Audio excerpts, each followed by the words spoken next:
There is one number that grew last year that you and I spoke about that shouldn't be growing. And that's your number one issue from what I understand of the VA issue, and that's suicide. Yes. That is something we have yet to corral. And as a neuroscientist studying the brain and emotional behaviors for the past 15 years now, I think, I want to solve this problem. This shouldn't be a conversation that we're having.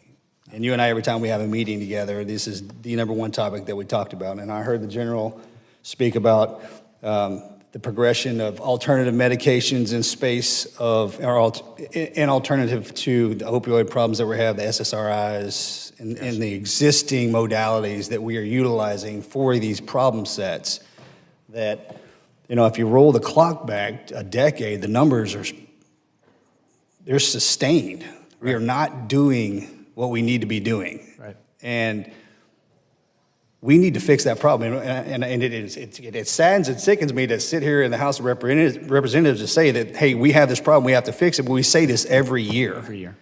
And I want the VA to be the leading edge of the sword. You have that capability. If there's legislation that's not in place that allows the VA to be where all the other institutes of higher learning and research come running to the VA to say, you are leading the way, how can we help you or can we learn from you? That's what I want to see.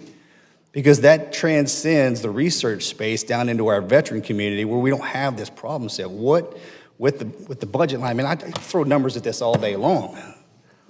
What are we going to do? How are we going to fix this problem? And I know you can't answer that question because it exists. It's such a wide net that we have to cast, but no more. Over 6,000 deaths last year. What are we doing? How are we going to fix this problem, sir? And with this budget line, are we moving money in the proper direction to essentially focus on this issue? Yeah. Well, I think that we got to, as you're suggesting, I think we got to get the solutions closer to the veterans' communities and closer to the veteran.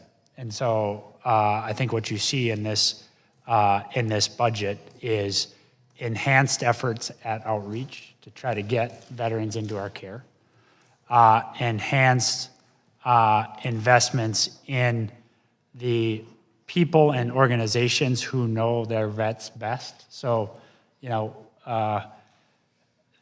if it's community care or direct primary care out of the VA, that's that. But also investing in local organizations who know veterans. Yes, absolutely.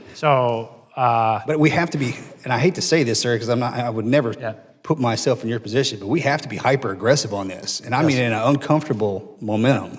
Yeah. No, look, we got to be hyper aggressive about it because we have to act like a life depends on it because it turns out more than 6,000 do depend on it. And so this is the whole idea, is to get the care, the awareness, the investments closer to the veteran, closer to the people who know the veterans most, to ensure that when a veteran stops showing up, when a veteran is isolated, there's support. People know that. There's support for people who know that to do something about it. And then there's availability of mental health treatment so that when the veteran reaches a moment when he will come out of isolation and get the care, that he doesn't have to wait to get the care, that he gets the care. And, we're trying to push that as close to the veteran as we can. I would like to see the expansiveness of this, of not only this dollar amount, but the research mechanism inside the VA go out into deeper waters, deep brain stimulations. We're seeing research that says, hey, that addresses addiction and emotional instability. Yes. And I'm going to close with my last 20 seconds. I don't know if I heard you correctly, but did you say there's going to be problems on this side as far as moving appropriations to research with psychedelic medications? I'm reading back to you the memcons that I got out of our briefing about our budget.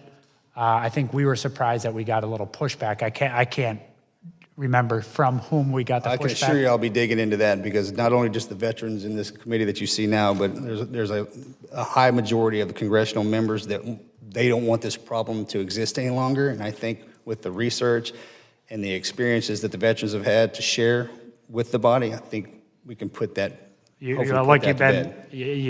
made the sale you've underscored to me the impact of this, and the more I scratch at it, as I told you, I'm skeptical. Yes, sir. But the more understand. the more I scratch at it, the more I hear from our providers, the more determined we are to make sure that we do the right thing here. Thank you, Mr. Secretary. I appreciate it. Mr. Chairman, I yield back.